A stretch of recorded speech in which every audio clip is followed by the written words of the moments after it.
première épître de Jean, chapitre 4, versets 1 à 6. Bien-aimés, n'ajoutez pas foi à tout esprit, mais éprouvez-les pour savoir s'ils sont de Dieu. Car plusieurs faux prophètes sont venus dans le monde. Reconnaissez à ceci l'Esprit de Dieu. Tout esprit qui confesse Jésus-Christ venu en chair est de Dieu. Et tout esprit qui ne confesse pas Jésus n'est pas de Dieu. C'est celui de l'Antéchrist dont vous avez appris la venue. Et qui maintenant est déjà dans le monde. Vous, petits enfants, vous êtes de Dieu. Vous le savez et vous les avez vaincus. Parce que celui qui est en vous est plus grand que celui qui est dans ce monde. Et ils sont du monde. C'est pourquoi ils parlent d'après le monde et le monde les écoute. Mais nous sommes de Dieu. Celui qui nous connaît, Dieu, celui qui connaît Dieu, nous écoute. Celui qui n'est pas de Dieu ne nous écoute pas. C'est par là que nous connaissons l'esprit de la vérité et l'esprit de l'erreur. La parole de Dieu. Est-ce qu'on peut acclamer et on s'assoit au nom du Seigneur Jésus-Christ de Nazareth? Le thème que je suis venu parler ce matin, c'est un thème intitulé Dieu et amour. Alléluia. Dieu est amour. Souvent je dis ceci. Les gens disent que oh, Dieu il a l'amour. Pour moi, je vois c'est trop petit. Dieu il n'a pas l'amour, mais Dieu lui-même il est amour. Parce que quelqu'un qui a l'amour, il peut y manquer quelque chose. Alléluia. On ne peut pas dire que l'océan a de l'eau. Mais non, disons ceci que l'eau, c'est l'océan. Est-ce que vous comprenez, oui? On ne peut pas dire ceci, je le répète, que l'océan a de l'eau. Mais disons directement que l'océan est l'eau. Vrai ou faux? C'est-à-dire, Dieu est amour. En Dieu à lui, tout ce qu'il est lui, depuis le commencement jusqu'à la fin, Dieu il est amour. Or, l'amour de Dieu consiste lui-même à être Dieu. Et l'amour de Dieu consiste au salut éternel. Alléluia. L'amour de Dieu consiste au salut éternel. L'amour de Dieu ne consiste pas à la condamnation de l'être humain. Mais l'amour de Dieu consiste à donner la vie éternelle à tous ceux qui n'avaient pas la vie éternelle. Voilà, c'est pourquoi par son amour, il est descendu en personne lui-même en Christ Jésus pour donner la vie éternelle à tous ceux qui n'avaient pas la vie éternelle. Parce qu'un être humain, il avait perdu la vie éternelle quand il était dans le jardin d'Éden. Comme nous sommes la descendante d'Adam et Ève, nous tous, nous avons été goûtés à cette malédiction de la mort. Parce qu'on avait péché, il y avait une désobéissance et la mort est entrée dans le monde et par tous les humains. Dans le monde, c'est le combat que nous menons. Parce que Christ a fini le travail. Maintenant, le combat, nous menons, nous là qui menons le combat, c'est le combat que nous menons au travers les faux et les fausses usages de l'enseignement de la parole.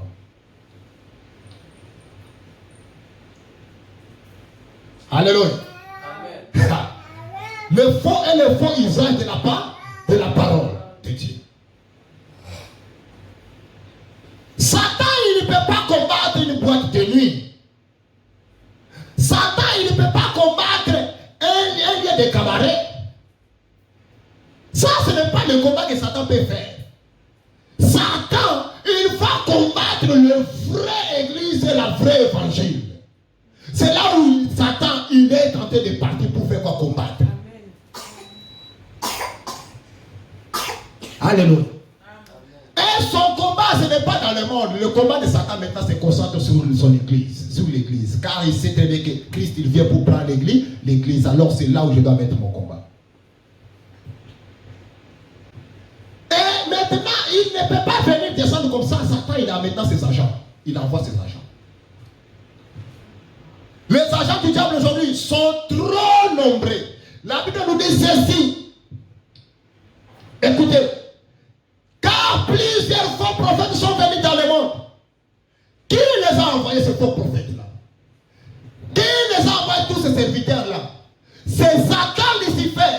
Il les a envoyés pour venir détruire l'œuvre de Dieu dans l'église. Il y a les infiltrés qui sont venus, ils se sont infiltrés. Tout ça pour dévier les enfants de Dieu dans le vrai chemin. Et si tu ne tires pas attention, tu te retrouves quelque part, tu es toi-même vendu. Alléluia. Mais la Bible nous dit ceci. Nous allons les reconnaître par leurs paroles ou bien par leurs enseignements et leurs doctrines. Amen. Alléluia. Nous allons les reconnaître par leurs doctrines et par leurs enseignements. Leur prédication va nous faire savoir vraiment si ça là c'est le vrai ou bien ça là c'est le faux. Nous n'avons pas beaucoup à nous justifier. Mais c'est par la prédication qu'on connaîtra que ça là c'est le vrai ou bien ça c'est le faux. Ce n'est pas ça, papa. C'est ça.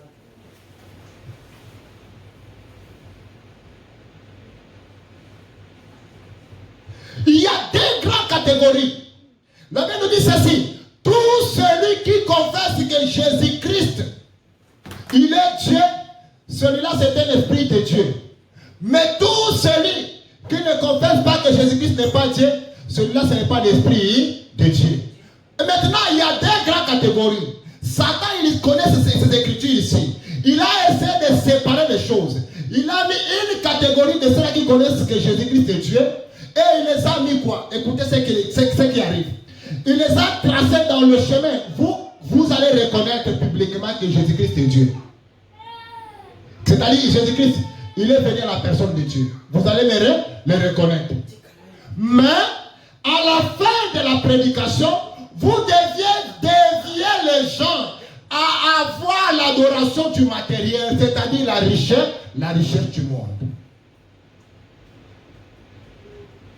Parce que Satan lui-même, il connaît que Jésus-Christ est Dieu.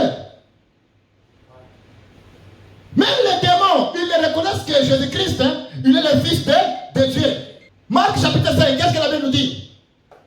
Que les démons dans la ville de Gadarène, les démons qui ont été dans ces messieurs-là, les 2000 démons qui avaient entré dans le port, les démons disaient quoi? Tu es le Fils de Dieu. Ah, pour dire quoi? Que Satan aussi il reconnaît le Fils de Dieu, Jésus-Christ c'est le véritable sauveur. Jésus-Christ est le véritable sauveur. Mais maintenant le problème se pose. À la fin de la prédication, on dévie les gens vers le matériel et vers la richesse. Alléluia. Mais la parole de Dieu me dit ceci.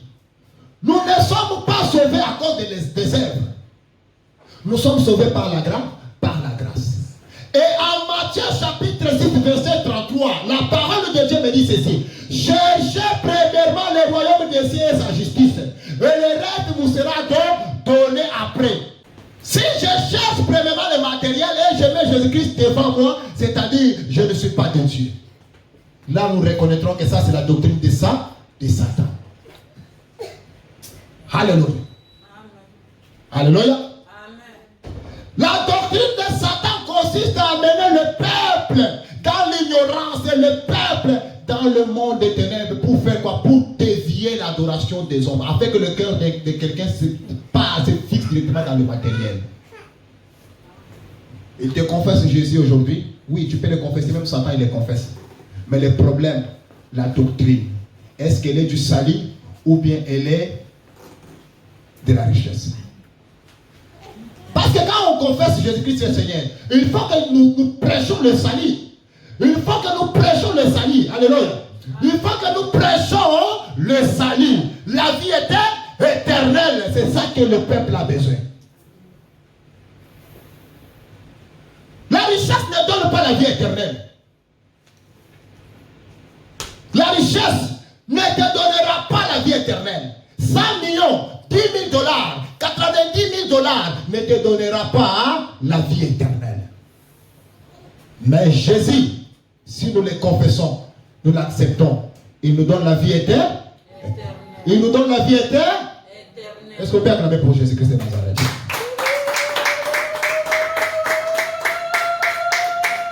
Cherchez premièrement le royaume de Dieu et la justice de Dieu, et le reste vous sera donné après. Mais qu'est-ce que le royaume de Dieu? On se pose tant de questions, n'est-ce pas? Romains chapitre 14, verset 17. Car le royaume de Dieu, ce n'est pas le manger et le boire. Mais le royaume de Dieu, c'est la justice, la paix et la joie par le Saint-Esprit. Celui qui sert Christ de cette manière est agréable à Dieu et approuve des hommes. Le royaume de Dieu n'est pas la sauce aux graines. Maman Gislaine. Le royaume de Dieu n'est pas fou. Le royaume de Dieu, ce n'est pas tilapia. Le royaume de Dieu, ce n'est pas le manioc. Mais le royaume de Dieu, c'est Christ Jésus lui-même et la vie éternelle qui consiste dans la paix et dans la joie. Car il est écrit en Ésaïe chapitre 9 que voici, il y a un prince de paix qui est venu pour donner la paix au monde. Toi, tu vas venir nous prêcher l'argent pour qu'on puisse se remplir le ventre. Mais non, ça, ce n'est pas le royaume de Dieu. Nous n'avons pas besoin de nous prêcher de l'argent. Nous avons besoin de nous prêcher l'agneau de Dieu. Alléluia. Amen. Jean-Baptiste, quand il a vu tout ce qu'il faisait, il a dit tout ce que je vais vous baptiser ici. Je vous baptise dans l'eau. Mais il y a quelqu'un qui vient. C'est semblant que je ne suis pas même digne de faire quoi de les ôter. Celui-là, il vous baptisera en esprit. En esprit. Et quand Christ était venu là-bas, il a levé ses yeux et il a dit ceci. Voici l'agneau de Dieu qui ôte le péché du monde. Celui qui peut ôter tes péchés et te donner la vie éternelle, c'est l'agneau de Dieu. Et l'agneau de Dieu, c'est Christ Jésus. Alléluia. Amen.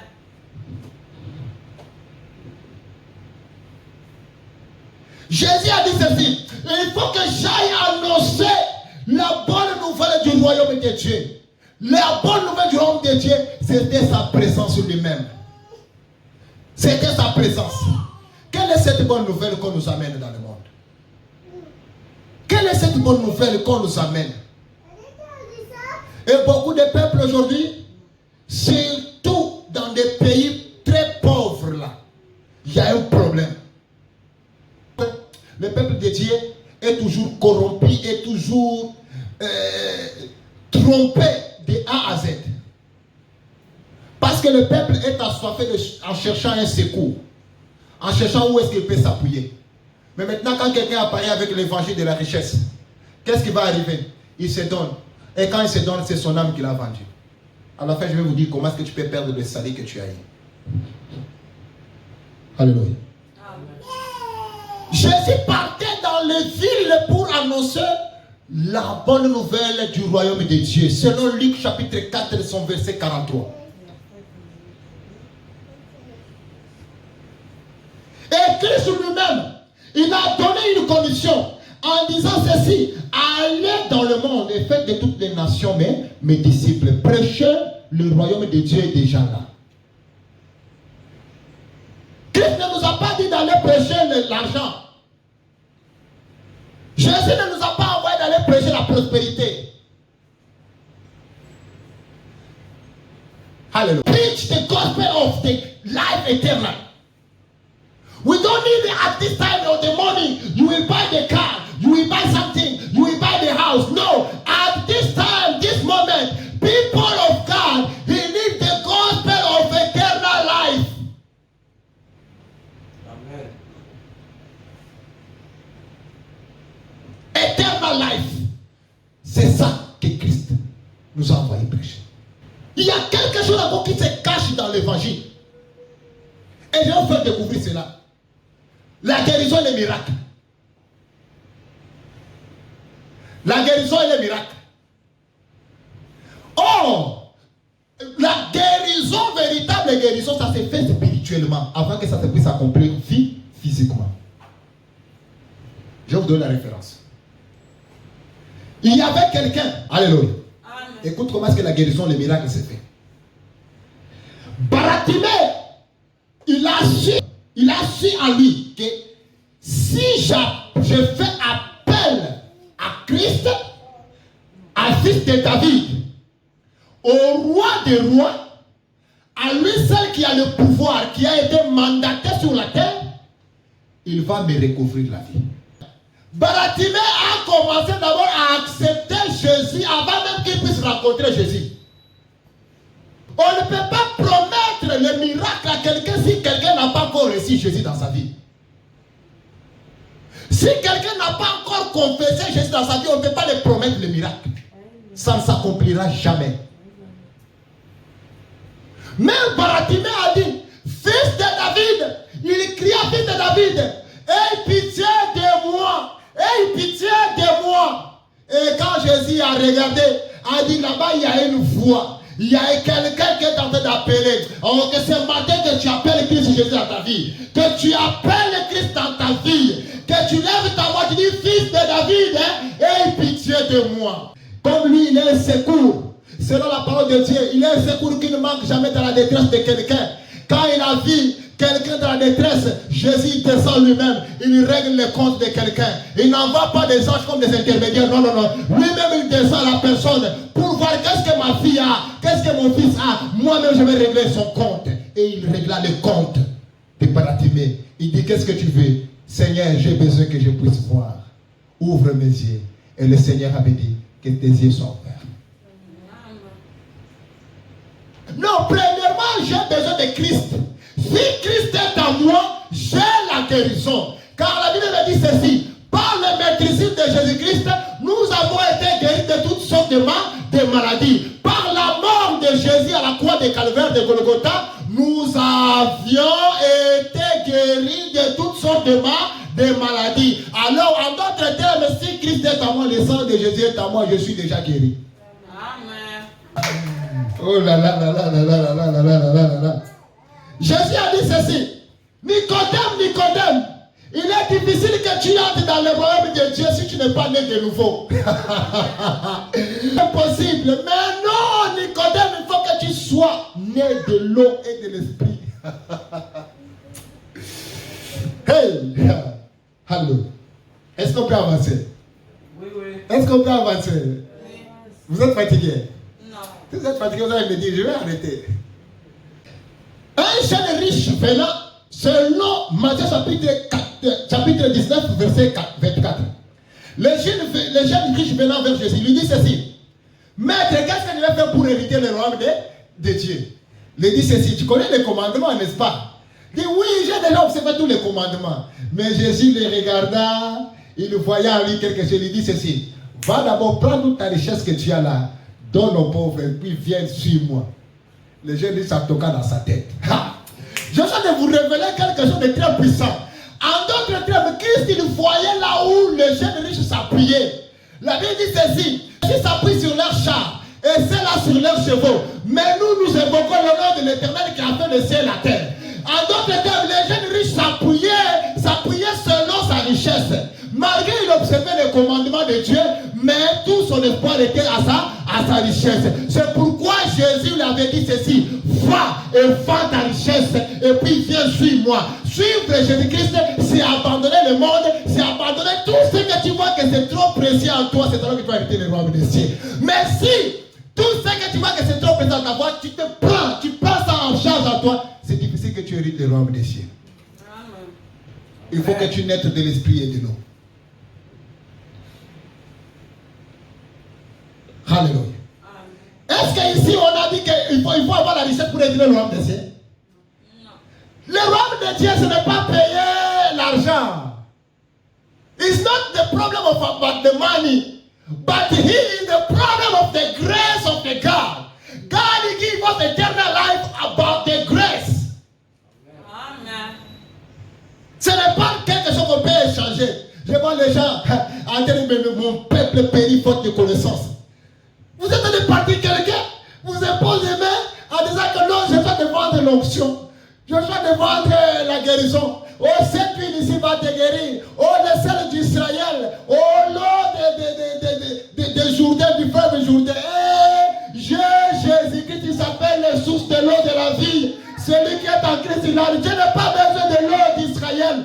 Je n'ai pas besoin de l'huile d'Israël. Mais lui-même, il s'appelle le Messie, le roi de Dieu. Le roi de Dieu. Le roi de Dieu. Le roi de Dieu. Il est en moi. Quand je vis en Christ, j'ai été roi par lui-même et lui seul. Ce n'est plus moi encore qui vis, mais c'est Christ qui vit en moi. C'est pourquoi Paul dit ceci. Quand je regarde les choses du monde et je vois tout ce qui est là-dedans, je vois comme la boue. Parce que j'ai été rempli de la plénitude de Dieu en moi. Hey! Les gens vraiment, les enfants de Dieu sont là en train de vous vendre les miracles au moment où Christ lui-même les miracles est là. Amen. Ah! La vérité. Oh, prophétie, on doit faire la consultation prophétique. Il n'y a pas de consultation prophétique. Dis seulement que tu es un divinateur, un féticheur. Tu es là pour deviner. Et tu as les démons qui te communiquent les informations. Parce que les démons savent beaucoup plus sur nos passés. Alléluia. Quelqu'un est là en train de vous faire des divinations. Oh, je vois un village tel. Je voyage dans l'esprit. J'arrive là-bas. Mais c'est quelqu'un qui a le deuxième corps du monde astral. Il fait le monde, il envoie son corps du monde astral. Il commence à te citer le nom de ta grand-mère et de ton président. Non. Ça, ce n'est pas l'évangile. Oh, je me fais la référence à Christ Jésus qui avait prophétisé à la femme samaritaine quand il disait que tu avais 5 ans. Écoutez. On ne doit pas quand même prendre et dévier les paroles saintes. Hein? Nous là, nous sommes très éveillés à la parole de Dieu. On peut mentir d'autres personnes, mais nous là, on ne nous ment jamais. C'est pourquoi moi, David, quand je vois qu'il y a quelque chose qui ne va pas, je me retire. Il faut te retirer. Quand tu vois qu'il y a quelque chose qui ne va pas, il faut faire quoi? Il faut te retirer. Tu risques d'entrer dans... Tu risques de perdre... Écoute, je vais vous dire quelque chose. Il y a des gens...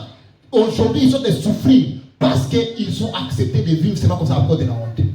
On dit que ces villages ici, quand de se prier, il y a de la société. Retire-toi. Non, lui, il ne veut pas se retirer. Non, c'est pas que c'est ma ville natale. C'est ta ville natale. On continue.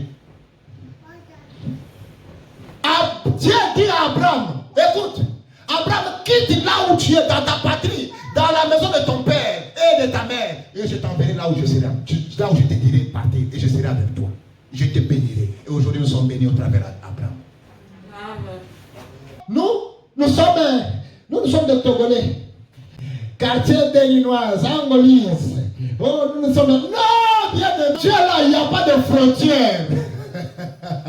En Dieu, il n'y a pas que ça, c'est la frontière qui met entre Burkina Faso et le Bénin. Il n'y a pas. Mais en Dieu, il y a... Est-ce que tu peux donner la frontière à Dieu? Si tu donnes frontière à Dieu, là, c'est toi-même là, tu te limites. Beaucoup de choses ne vont pas arriver dans ta vie. Alléluia. Amen.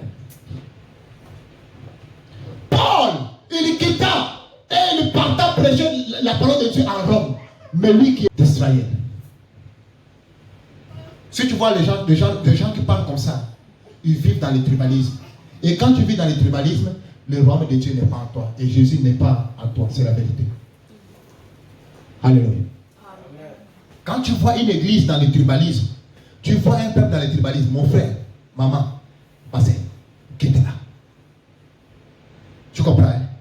Il faut quitter là. Parce que si tu vis comme ça, tu seras contaminé. Une tomate pourrie, dans le panier, il y a des bonnes tomates. Toutes les tomates seront pour? Seront pour? L'église, pasteur sorcier. Et quand dit-on fidèle? Mais la sorcellerie va entrer juste même au bébé. Allez. Je suis bon. Écoutez ce qui arrive. Hein? Parce que tu risques de perdre ton salut à cause de petites choses.